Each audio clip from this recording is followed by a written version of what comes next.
A woman invited her estranged husband's family for a peaceful weekend lunch in rural Australia, serving what she claimed was a homemade beef Wellington to repair their fractured relationships.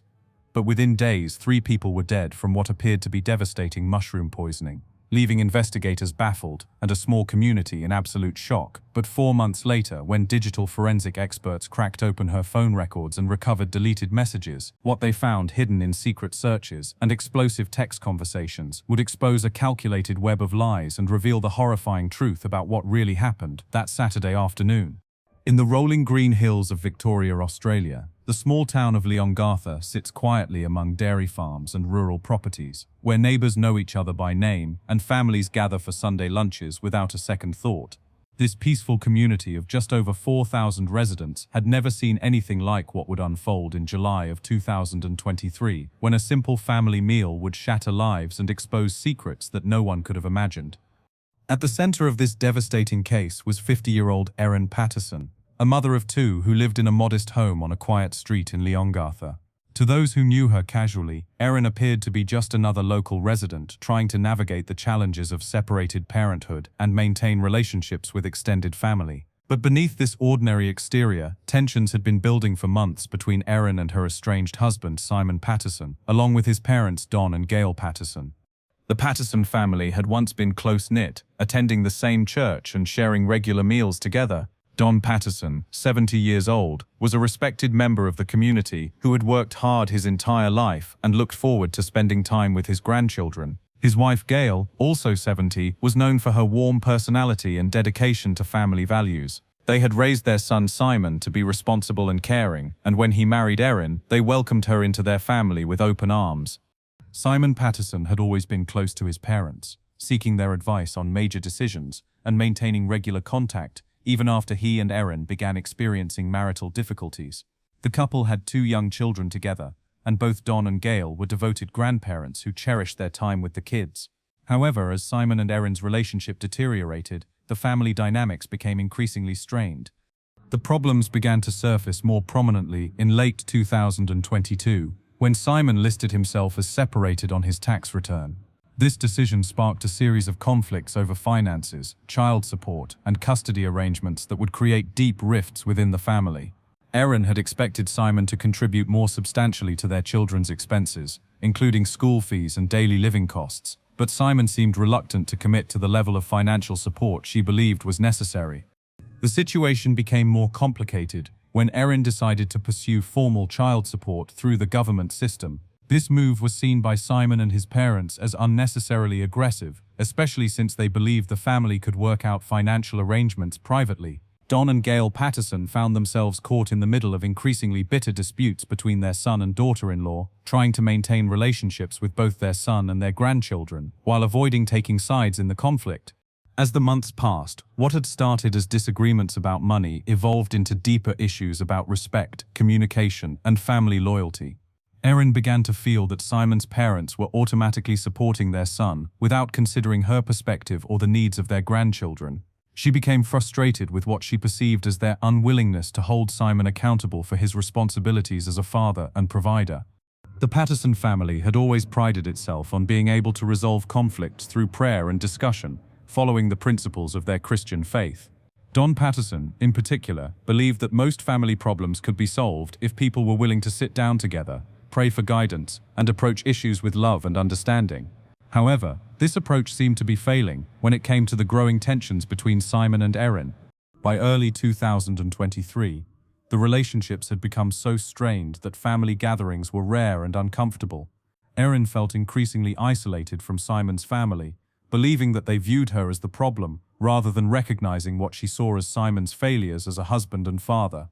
The children were caught in the middle of these adult conflicts, spending time with their father and paternal grandparents on designated weekends while living primarily with their mother. Despite these ongoing tensions, there were still occasional attempts to maintain family connections. Don and Gail Patterson genuinely loved their grandchildren and wanted to preserve their relationships with them, even if their relationship with Erin was becoming more difficult. They continued to hope that time and prayer might heal the wounds that had developed within their family. The extended family also included Heather and Ian Wilkinson, who were closely connected to the Patterson family through their church and community ties. Ian Wilkinson was a respected pastor who had known the Patterson family for years and had even officiated at various family ceremonies. Heather, 66 years old, was known for her kindness and dedication to helping others in their small community. The Wilkinsons had maintained friendships with both Don and Gail Patterson and had occasionally joined them for family gatherings over the years. Ian Wilkinson, who would later become the sole survivor of the tragic lunch, had always been someone the family turned to for spiritual guidance during difficult times. His role as a pastor made him a natural mediator and counselor, and both Simon and his parents had sought his advice about how to handle the growing family conflicts. Ian and Heather had witnessed the deterioration of relationships within the Patterson family and had prayed for reconciliation between all parties. As July 2023 approached, the family dynamics remained tense but not hopeless. There were still occasional text messages between Erin and her in-laws, and she continued to allow the children to spend time with their father and grandparents. On the surface, it might have appeared that the family was slowly working through their difficulties, even if progress was slow and sometimes frustrating. However, beneath these surface interactions, Erin was harboring much deeper resentments than anyone fully realized. The financial pressures of single parenthood, combined with what she perceived as ongoing disrespect from Simon's family, had created a level of anger and frustration that she was mostly keeping hidden from those around her. The stage was being set for a tragic confrontation that would destroy lives and shock an entire community. The town of Leongatha itself had no preparation for what was about to unfold. This was a place where the most serious crimes were typically property theft or minor assault charges related to weekend drinking. Murder was almost unthinkable in a community where people still left their doors unlocked and children rode their bicycles freely through quiet neighborhoods. The local hospital was equipped to handle farming accidents and routine medical emergencies, but nothing could have prepared the medical staff for the horror they would soon encounter.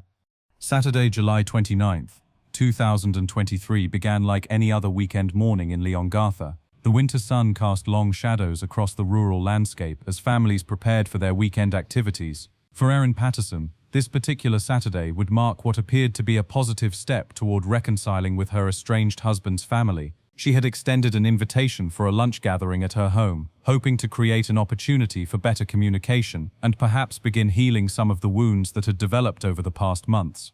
The invitation had been extended to Don and Gail Patterson, along with their close friends Ian and Heather Wilkinson. For Simon's parents, this represented a hopeful sign that their daughter-in-law might be ready to move past the conflicts that had dominated recent family interactions. They had been particularly concerned about maintaining their relationship with their grandchildren, and any opportunity to spend time in a more relaxed family setting was welcome.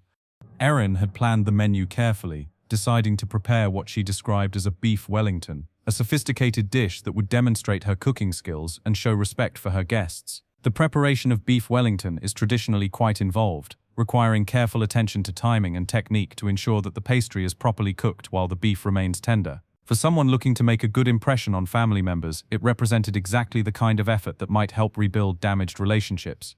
On the morning of the lunch, Erin began her preparations early, knowing that the dish would require several hours to prepare and cook properly.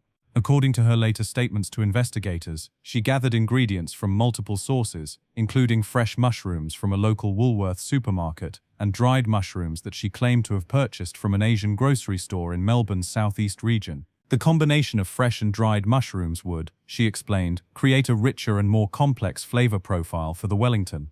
As the morning progressed, Erin worked methodically in her kitchen, preparing the various components that would come together in the final dish. The process of making beef Wellington traditionally involves creating a mushroom mixture, known as a bombshells, which is spread over the beef before everything is wrapped in pastry. This mushroom mixture is crucial to the dish's flavor and texture, requiring the mushrooms to be finely chopped and cooked until most of their moisture has evaporated. The guests began arriving at Erin's home around midday, with the lunch scheduled for early afternoon. Don and Gail Patterson came together, as they had been married for many decades and rarely attended social events separately. Their arrival was followed by Ian and Heather Wilkinson, who had known the Patterson family for years through their church community and had maintained friendships despite the recent family tensions. The atmosphere at the beginning of the gathering was somewhat cautious but hopeful. Everyone present understood that there had been difficulties within the family, but they were willing to set aside past conflicts for the sake of the children and the possibility of rebuilding relationships. Ian Wilkinson, in his role as a pastor, was particularly hopeful that this gathering might represent a turning point toward reconciliation and healing. As the guests settled into Erin's home, conversation began tentatively, focusing on safe topics like the children's activities and general community news. The adults were careful to avoid subjects that might trigger arguments or bring up recent conflicts. During the pre-lunch conversation, Erin made a surprising announcement to her guests. She revealed that she had recently been diagnosed with cancer, providing what appeared to be a medical explanation for some of the stress and difficulties the family had been experiencing. This news was met with concern and sympathy from all the guests, who immediately offered their support and prayers for her recovery. The cancer diagnosis seemed to provide a new context for understanding some of Erin's recent behavior and emotional responses. Cancer is a frightening and overwhelming diagnosis that can affect every aspect of a person's life, including their relationships with family members. For Don and Gail Patterson, this news helped explain some of the tensions they had experienced with their daughter-in-law and made them more sympathetic to her situation. When the meal was finally ready to serve, Erin presented the beef Wellington with evident pride in her culinary efforts. The dish appeared properly prepared, with golden pastry and the rich aroma that would be expected from such a sophisticated recipe. The guests expressed appreciation for the obvious effort Erin had put into creating such an elaborate meal, seeing it as a genuine gesture toward rebuilding their relationships. The conversation during the meal continued to focus on positive topics, with all parties making an effort to maintain a pleasant and supportive atmosphere. Ian Wilkinson later recalled that the food tasted normal and that nothing about the meal itself seemed unusual or concerning. The guests enjoyed the Wellington and complimented Erin on her cooking skills, expressing gratitude for her hospitality and the effort she had made to bring everyone together. As the afternoon progressed, the gathering seemed to be achieving its intended purpose of improving family relationships. The guests spent several hours at Erin's home, sharing conversation and trying to rebuild the connections that had been damaged over recent months. When it came time to leave, everyone expressed appreciation for the meal and hoped that such gatherings could become more regular in the future. However, within hours of leaving Erin's home, all 4 guests began experiencing severe gastrointestinal symptoms. What started as mild discomfort quickly escalated into violent vomiting and diarrhea that left the victims unable to keep any food or fluids down. The symptoms were unlike anything any of them had experienced before, involving intense abdominal pain and a level of distress that made it clear this was not a simple case of food poisoning. Don Patterson was the first to seek medical attention, as his symptoms became so severe that his family became genuinely frightened for his health. Gail Patterson began experiencing similar symptoms shortly afterward, followed by Ian and Heather Wilkinson. Within 24 hours of the lunch, all 4 guests had been hospitalized with what medical professionals quickly recognized as symptoms consistent with mushroom poisoning. The medical teams treating the 4 patients immediately began testing for various possible causes of their illness, but the combination of symptoms strongly suggested exposure to toxic mushrooms. The timing of the illness, beginning within hours of consuming the same meal, pointed clearly to the lunch at Erin's home as the source of the poisoning. Blood tests and other diagnostic procedures confirmed what doctors feared. All 4 patients had consumed death cap mushrooms, one of the most toxic substances known to medical science. Death cap mushrooms contain several deadly toxins that attack the liver and kidneys, causing rapid organ failure that is often fatal, even with aggressive medical treatment. The toxins cannot be neutralized by cooking, and there is no specific antidote available to counteract their effects. Treatment involves supportive care and attempts to minimize organ damage, while hoping that the patient's body can survive the assault long enough for recovery to begin. As the 4 patients fought for their lives in intensive care units, investigators began the difficult process of trying to understand how death cap mushrooms had ended up in what was supposed to be a simple family meal. The case would soon evolve from a tragic accident into one of the most shocking criminal investigations in Australian history. The medical emergency that unfolded in the days following the Patterson family lunch immediately triggered a comprehensive investigation by multiple agencies. When 4 people are simultaneously poisoned after eating the same meal, law enforcement and health authorities must work quickly to determine whether the incident represents an accident, criminal negligence, or deliberate poisoning. The stakes could not have been higher, as the lives of 4 people hung in the balance while investigators raced to understand what had happened. Dr. Chris Webster at Leongatha Hospital was among the first medical professionals to recognize the seriousness of the situation. When Don Patterson arrived at the emergency department with severe gastrointestinal symptoms, Dr. Webster initially considered various possible causes, including food poisoning from bacterial contamination. However, as the other lunch guests began presenting with identical symptoms, it became clear that something far more serious was occurring.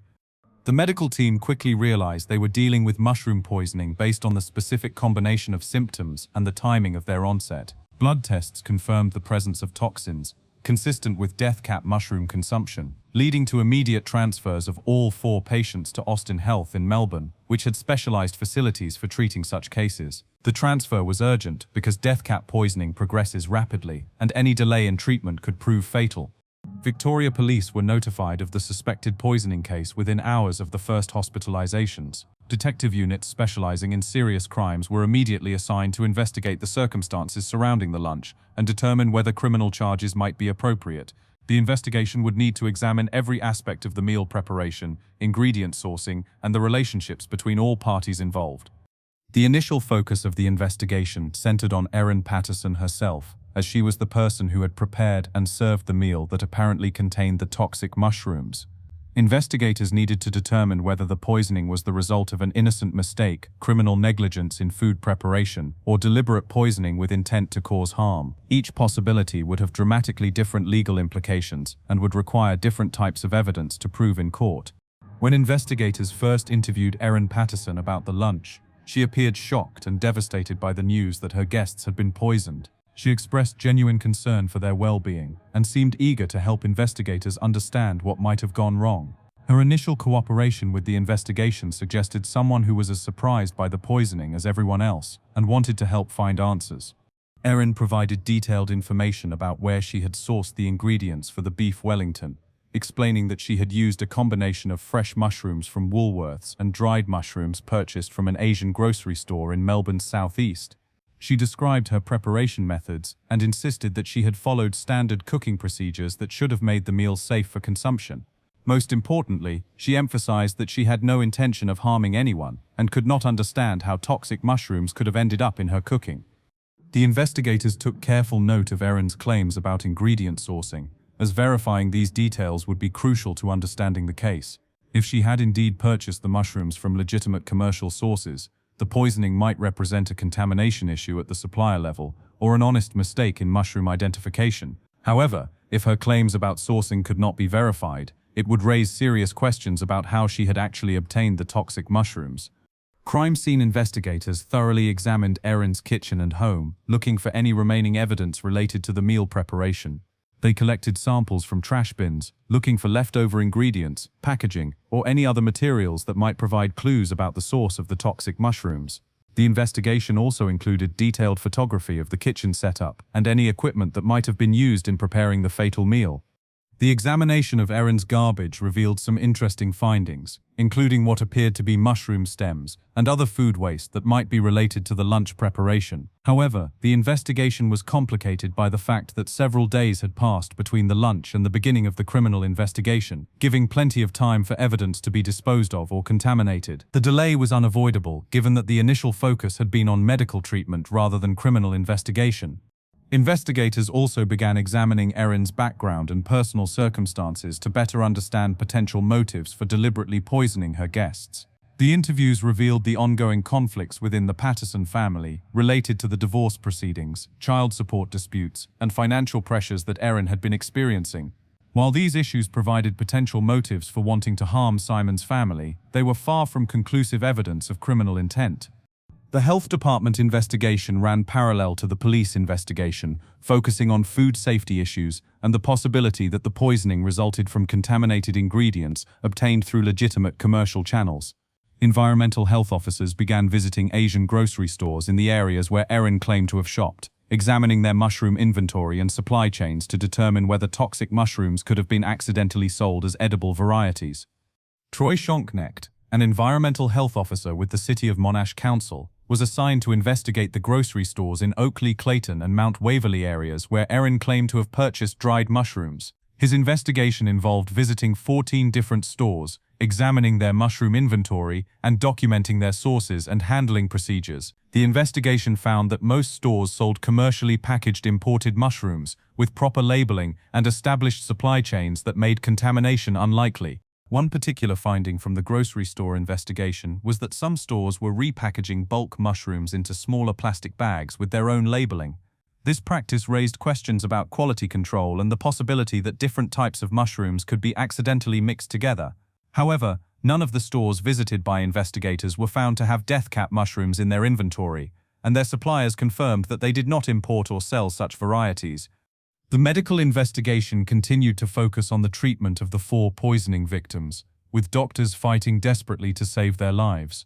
Professor Stephen Warrilow, the director of intensive care at Austin Health, took direct control of the treatment efforts and coordinated with toxicology experts to provide the best possible care. Despite their efforts, the prognosis for all 4 patients remained extremely uncertain. The death cap mushroom toxins were already causing severe liver and kidney damage in all 4 victims, and doctors knew that the mortality rate for such poisoning is extremely high, even with optimal medical care. The medical team tried every available treatment option, including liver transplant procedures for some patients, but the toxins had already begun causing irreversible organ damage that would prove fatal for 3 of the 4 victims. As the investigation progressed, more questions began emerging about Erin's behavior and statements. Investigators noted some inconsistencies in her accounts of ingredient sourcing and meal preparation that warranted further examination. Additionally, her claims about having been diagnosed with cancer could not be verified through medical records, raising questions about her truthfulness in other areas of her testimony. The combination of ongoing medical emergencies and developing criminal investigation created enormous pressure on all involved agencies to find answers quickly. The community of Leongatha was in shock over the tragedy that had befallen such well-known and respected families, and there was intense public interest in understanding how such a horrible incident could have occurred in their peaceful rural town. 4 months after the devastating lunch that claimed 3 lives, the Erin Patterson murder trial entered its 4th week with revelations that would fundamentally change how investigators and the public understood the case. The testimony of digital forensic expert Dr. Matthew Sorrell would expose a complex web of digital evidence that painted a dramatically different picture of the events leading up to the fatal meal. What emerged from his analysis was not the story of a tragic accident, but rather evidence of calculated planning and deliberate deception. Dr. Matthew Sorrell, principal of Digital Forensic Sciences Australia based in Adelaide, had spent months analysing over 4 years of phone records associated with Erin Patterson. His company specialises in research and consulting related to digital evidence, and his expertise would prove crucial in understanding the technological aspects of the case. The prosecution had provided him with extensive phone data that would reveal patterns of behaviour and movements that contradicted many of Erin's initial statements to investigators. The courtroom in Morwell fell silent as Dr. Sorrell began explaining his methodology and findings. He had analysed multiple types of records, including call charge records and event-based monitoring data, to create a comprehensive picture of Patterson's phone usage and movements in the months leading up to the fatal lunch. The analysis involved examining connections between her phone and various cell tower locations throughout the Gippsland region of Victoria. One of the most shocking revelations involved Patterson's phone connecting to cell towers near locations where death cap mushrooms had been documented by citizen scientists. The court learned about a website called iNaturalist, which allows members of the public to post photographs and locations of various flora and fauna they encounter in nature. This citizen science platform had become an unwitting repository of information about where deadly mushrooms could be found in the wild. Dr. Sorrell testified that on April 18, 2023, a user named Christine Mackenzie had posted photographs of death cap mushrooms she had found at the Loch Recreation Reserve. Mackenzie, a former pharmacist and poisons information specialist, had removed the mushrooms to prevent anyone from accidentally consuming them, but her post on iNaturalist provided exact location data showing where the deadly fungi had been growing. The digital evidence showed that Patterson's phone had connected to cell towers in the vicinity of Loch on April 28, 2023, just 10 days after Mackenzie's post about finding death cap mushrooms in that exact area. This connection occurred during a time when Patterson would have had no apparent legitimate reason to be in that remote location, raising serious questions about whether she had traveled there specifically to search for poisonous mushrooms. Even more damaging was evidence showing that Patterson's phone had connected to towers near Outram on May 22, 2023. This connection occurred just 1 day after another iNaturalist post had been published showing death cap mushrooms found on Nielsen Street in Outram, The timing was so precise that it suggested Patterson was actively monitoring the website for new mushroom sightings and then traveling to those locations shortly after the posts appeared. The prosecution presented detailed maps showing the locations of cell towers throughout the Gippsland region and how Patterson's phone had connected to specific towers that corresponded with the areas where death cap mushrooms had been reported. Dr. Sorrell explained that while cell tower data cannot pinpoint an exact location, it can show that a phone was within the general area covered by a particular tower, which in rural areas like Loch and Outram covers a relatively small geographic region. Under cross-examination by defense attorney Colin Mandy, Dr. Sorrell acknowledged that there were limitations to his analysis. He agreed that phone connections to cell towers could be affected by various factors including terrain, weather conditions, and network congestion. He also confirmed that a phone could potentially connect to different towers from within the same house, depending on where in the building it was located and which tower had the strongest signal at any given time. However, despite these limitations, the pattern of connections was difficult to explain as coincidence. Patterson's phone had connected to towers near known death cap mushroom locations on multiple occasions, always shortly after those locations had been publicized on the iNaturalist website. The defense's attempts to suggest alternative explanations could not account for the remarkable correlation between mushroom sightings and Patterson's apparent presence in those areas. The digital evidence became even more compelling when investigators examined Patterson's internet search history. Detective Senior Constable Quang Tran testified about CCTV footage that had been recovered from a BP service station in Caldermead, showing Patterson stopping there on July 30th, 2023, the day after the fatal lunch. The footage showed her entering the service station, spending 9 seconds in the restroom, and then browsing in the store before leaving. The entire visit lasted approximately 3 minutes. This CCTV evidence was significant because it corroborated other testimony about Patterson's movements and behavior in the immediate aftermath of the lunch. She had told medical staff that she was experiencing vomiting and diarrhea similar to her guests, but the CCTV footage showed her appearing normal and comfortable as she went about her daily activities. The fact that she had driven her son to a flying lesson and made casual stops at service stations suggested someone who was not experiencing the severe illness she had claimed. Victoria Police digital forensics expert Shaman Fox Henry provided additional crucial testimony about electronic devices that had been seized from Patterson's home on August 5, 2023. His analysis revealed a pattern of suspicious digital activity that began well before the fatal lunch and continued in the days afterward. The evidence suggested deliberate attempts to conceal information and destroy potential evidence. Fox Henry testified that he had examined a computer taken from Patterson's home and found evidence of internet searches related to death cap mushrooms. The search history showed that on May 28, 2022, more than a year before the fatal lunch, someone had accessed an iNaturalist page titled Death Cap Mushroom from Melbourne, Victoria, Australia. This search was followed by a Google search for a nearby pub, suggesting someone was planning a trip to the area where the mushrooms had been found.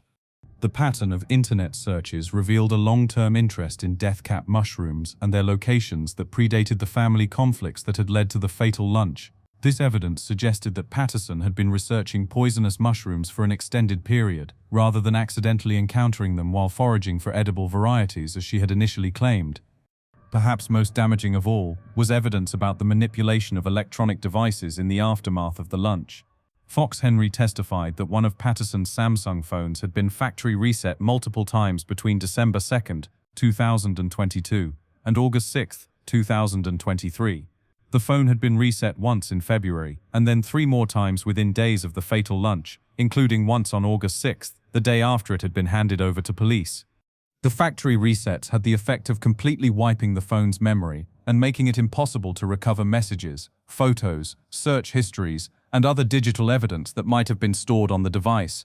The timing of these resets, particularly the ones that occurred after the lunch, and even after the phone had been surrendered to police, suggested a deliberate attempt to destroy evidence that might be incriminating. Most shocking of all was evidence that the final factory reset had been performed remotely on August 6th, after the phone was already in police custody. This remote wipe suggested that Patterson had maintained access to the device even after handing it over to investigators, and had taken active steps to destroy potential evidence while the investigation was ongoing. The sophisticated nature of this evidence destruction indicated planning and technical knowledge that contradicted Patterson's portrayal of herself as someone who had accidentally poisoned her guests. The digital evidence presented during week 4 of the trial fundamentally changed the narrative of the case from a possible accident to what appeared to be a carefully planned and executed crime. The correlation between mushroom sightings and Patterson's movements, combined with the evidence of deliberate digital evidence destruction, painted a picture of someone who had spent months researching and planning before carrying out the poisoning. These revelations would set the stage for even more shocking evidence to come. The digital investigation that had already exposed Patterson's suspicious movements and search patterns was about to reveal something even more explosive, a series of private messages that would lay bare the depth of her anger and resentment toward the very people who would later die at her lunch table. Victoria Police Cybercrime Squad, Senior Digital Forensics Officer Shaman Fox Henry, had successfully recovered Facebook Messenger conversations from a Samsung phone seized during the investigation, and what those messages contained would shock even experienced investigators.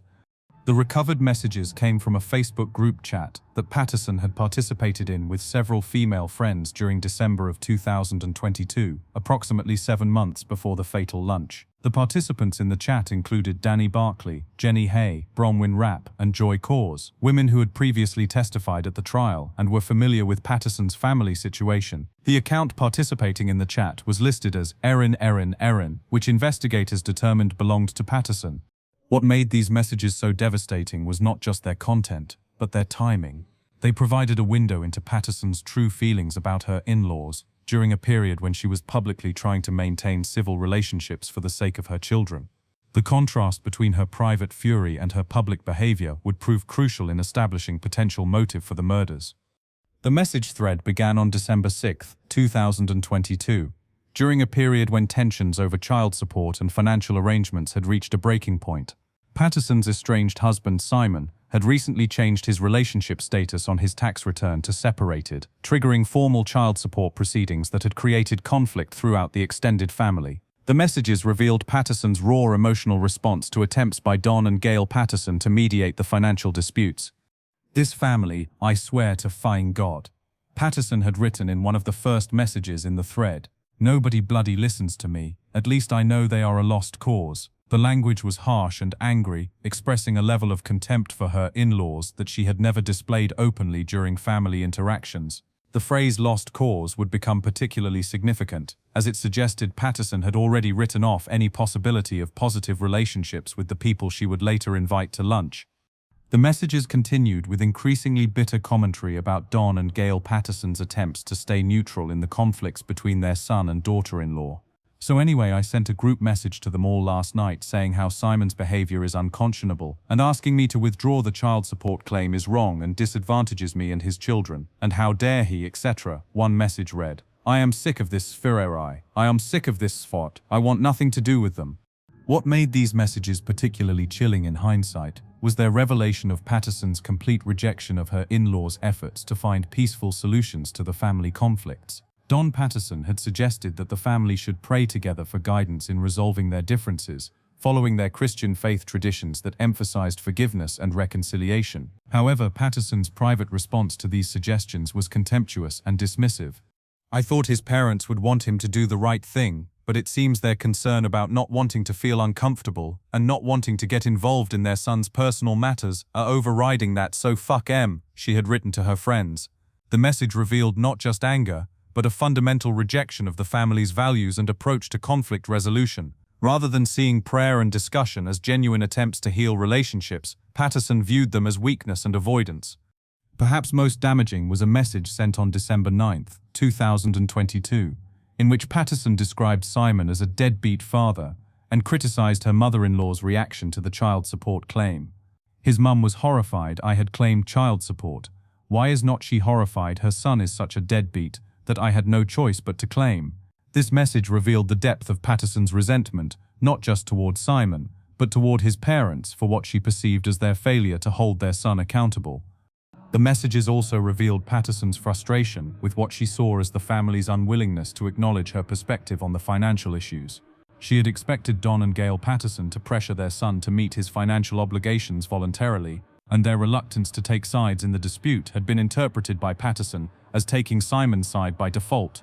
But by refusing to hold Simon to account, they have made it clear his word means more than mine. So that speaks volumes, even if they claim they have not taken sides. she had written. What made these messages particularly significant from a legal perspective was their demonstration of premeditation and sustained anger over an extended period. These were not heat-of-the-moment expressions of frustration, but rather evidence of deep-seated resentment that had been building for months before the fatal lunch. The messages showed that Patterson had already decided she wanted nothing to do with the people she would later invite to her home for what appeared to be a reconciliation meal. The recovered messages also revealed Patterson's rejection of the family's religious approach to conflict resolution. She had written disparagingly about Don Patterson's suggestion that the family should pray together, describing his proposed solutions as inadequate and naive. This was particularly significant because the Patterson family's Christian faith had been central to their identity and their approach to handling difficult situations. Patterson's private mockery of these values suggested a fundamental disconnect between her worldview and that of her victims. Fox Henry's testimony revealed that these messages had been recovered from a phone that Patterson had attempted to hide from investigators. The device had undergone multiple factory resets in the weeks following the fatal lunch, but forensic experts had been able to recover some data from the device's memory. The fact that Patterson had attempted to destroy this evidence made the messages even more significant, as it suggested she understood their potential importance to the investigation. The defense team attempted to minimize the significance of the messages, arguing that venting frustrations to friends is normal behavior during difficult family situations. They pointed out that many people express anger privately that they would never act upon, and that the messages did not explicitly threaten violence against any of the family members. However, the prosecution argued that the messages demonstrated a level of hatred and resentment that provided clear motive for wanting to harm the people who would later die at Patterson's lunch table. The timing of the messages was also crucial to their significance. They had been sent approximately 7 months before the fatal lunch, providing evidence that Patterson's anger toward her in-laws was not a recent development, but rather a sustained emotional state that had persisted over an extended period. This contradicted the narrative of accidental poisoning and suggested that Patterson had been harboring murderous thoughts about her victims for months before the opportunity arose to act on them. Perhaps most chilling was the context these messages provided for understanding Patterson's behavior in the months leading up to the lunch. While she had been publicly attempting to maintain relationships with her in-laws for the sake of her children, privately she had already written them off as enemies who deserved no consideration or respect. The messages revealed a person capable of maintaining a facade of civility while harboring intense hatred underneath. The recovered Facebook messages represented some of the most damaging evidence presented during the trial, as they provided direct insight into Patterson's true feelings about her victims. Unlike circumstantial evidence about her movements or internet searches, these messages were her own words expressing exactly what she thought about the people she would later poison. They would prove instrumental in establishing motive and demonstrating that the lunch invitation was not a genuine attempt at reconciliation, but rather part of a plan that had been months in the making. As the digital forensics investigation continued to reveal the extent of Patterson's deceptive behavior, even more disturbing evidence emerged from the electronic devices seized from her home. The picture that was developing showed not just suspicious internet searches and angry messages, but a complex pattern of digital manipulation that suggested careful planning and deliberate evidence destruction. Each new revelation made it harder to believe that the poisoning could have been accidental.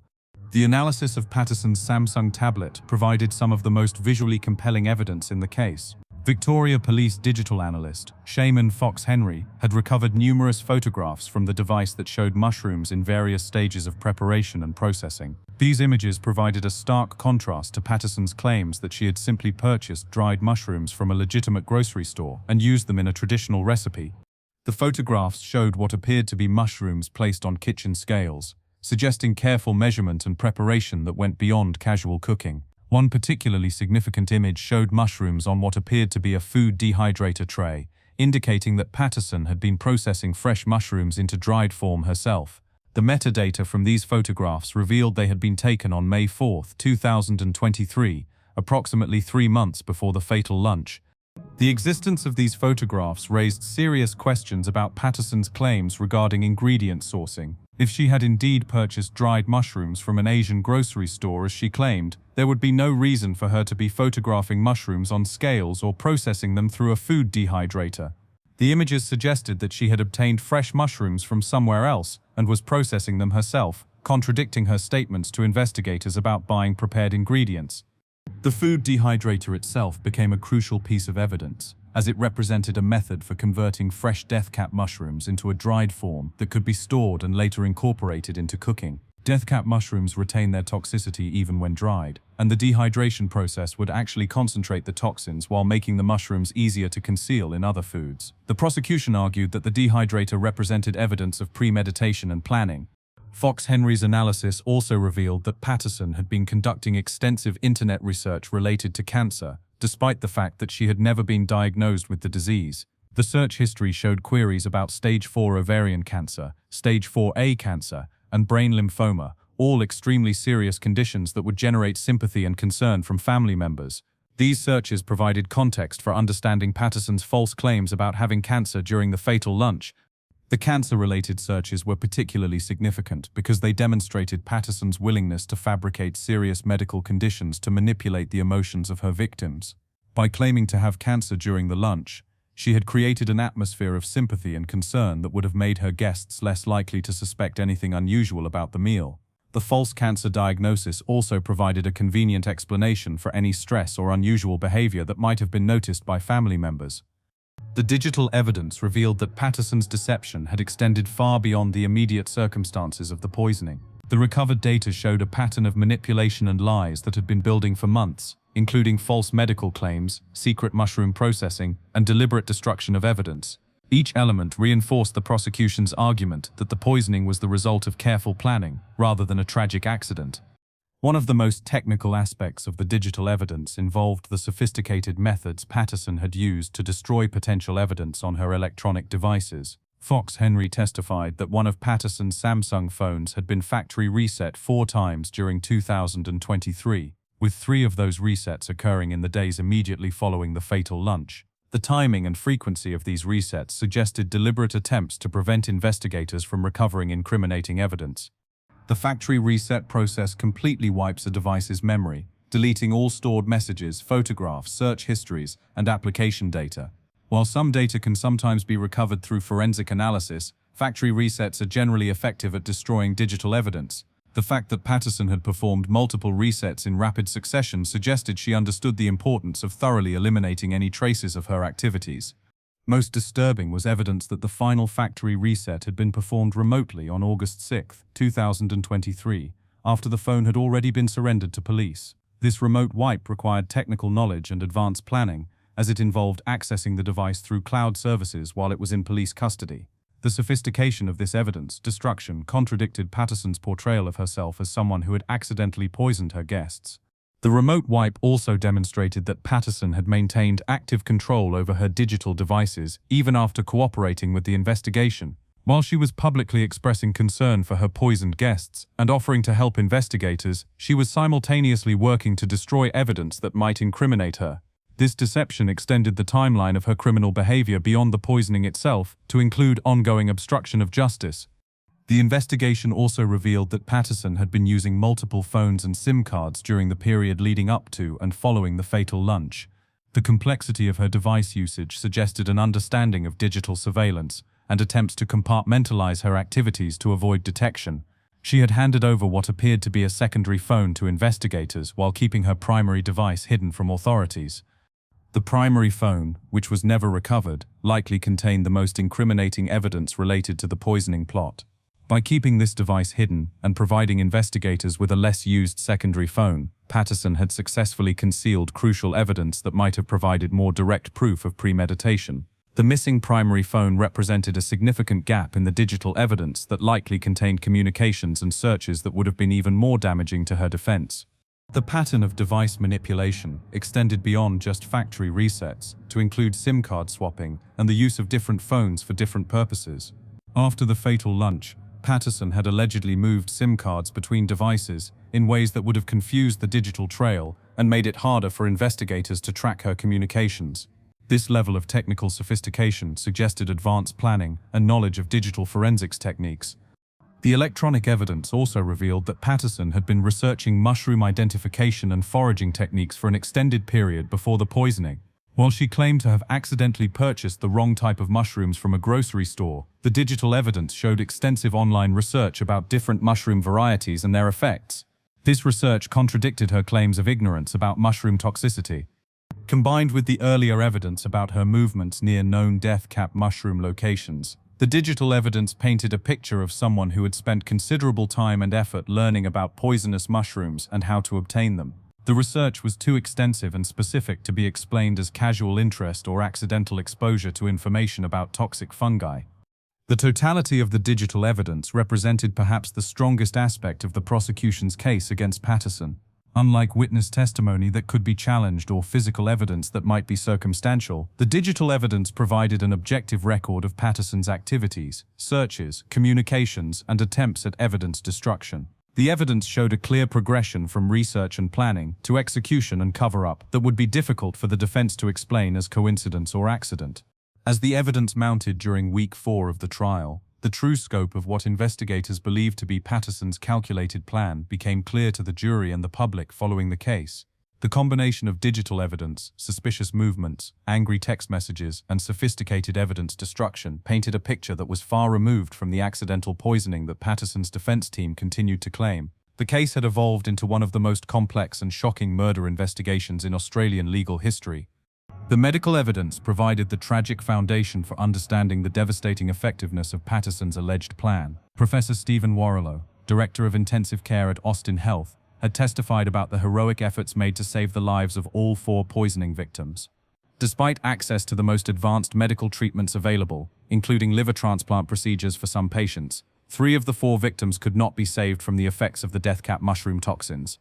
Don Patterson, 70 years old, had fought for his life for 7 days before succumbing to multiple organ failure on August 5, 2023, at 11:30 in the evening. His wife Gail, also 70, had died the previous day at 5:55 in the evening, also from multiple organ failure caused by the mushroom toxins.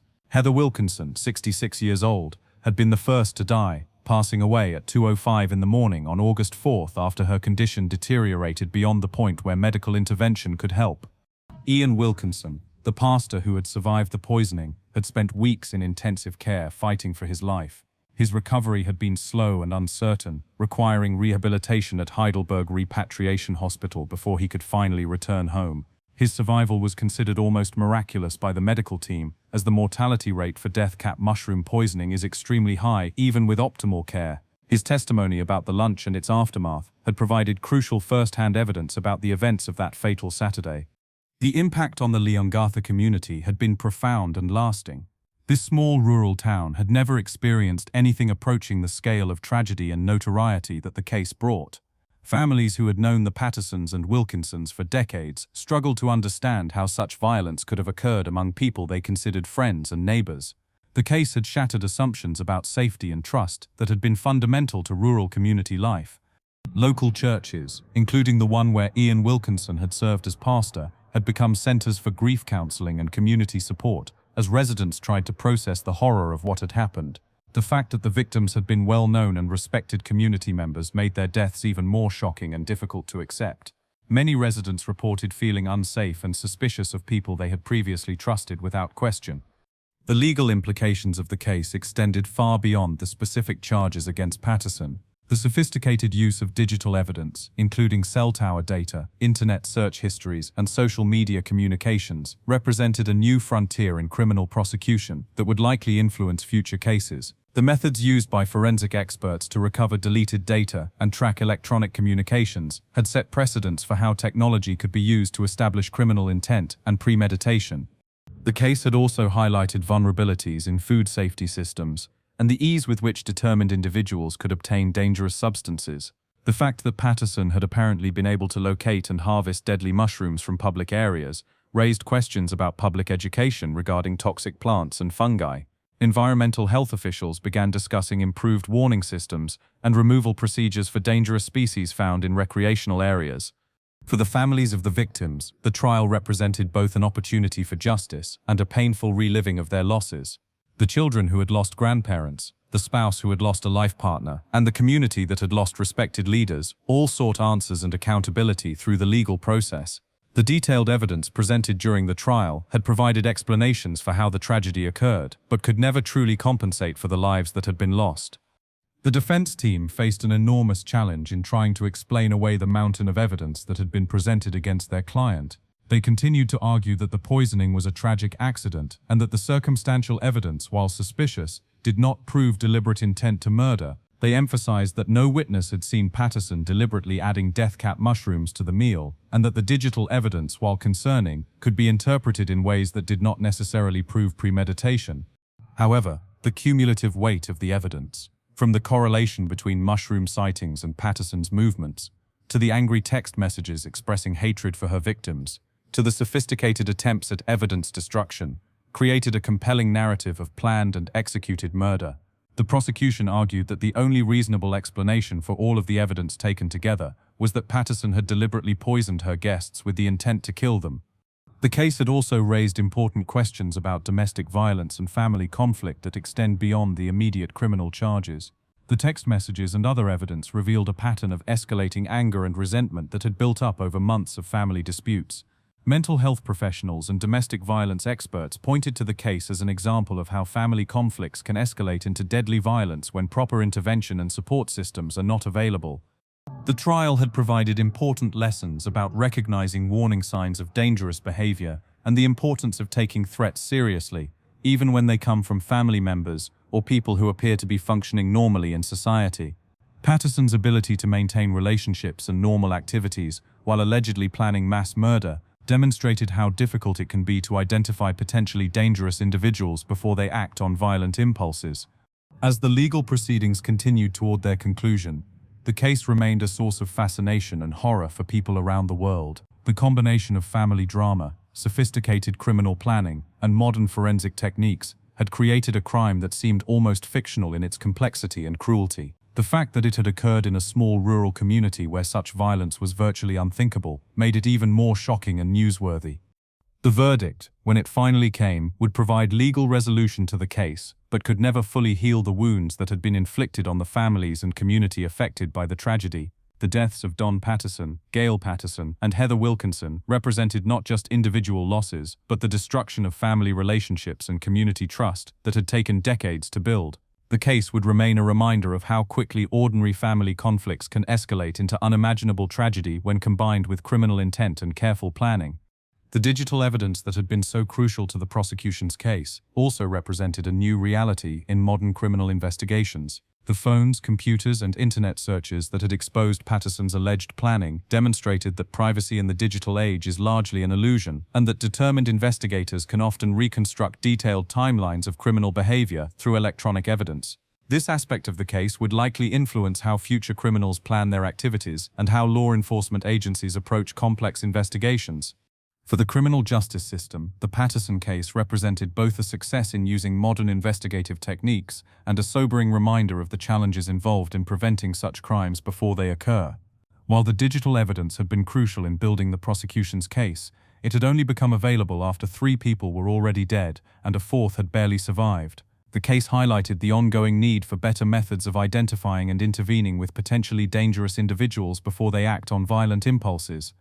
The case would undoubtedly continue to influence legal proceedings, forensic investigations, and public discussions about family violence for years to come. The techniques used to analyze digital evidence and establish patterns of behavior would become standard tools in criminal investigations, while the tragic consequences would serve as a reminder of the importance of taking family conflicts and threats seriously before they escalate into deadly violence.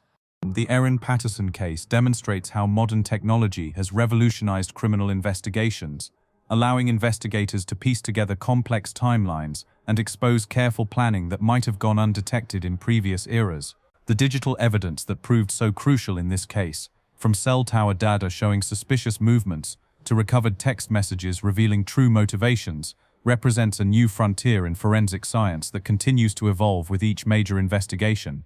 If you found this case as shocking as we did, make sure to subscribe to Criminal Mind Cortex for more incredible true crime investigations that reveal how justice prevails even in the most complex cases. Hit that notification bell so you never miss our latest deep examinations into cases where digital evidence, forensic science, and dedicated investigators work together to uncover the truth behind seemingly impossible crimes. Our commitment is to bring you cases that not only tell compelling stories, but also show how modern investigative techniques are changing the landscape of criminal justice around the world.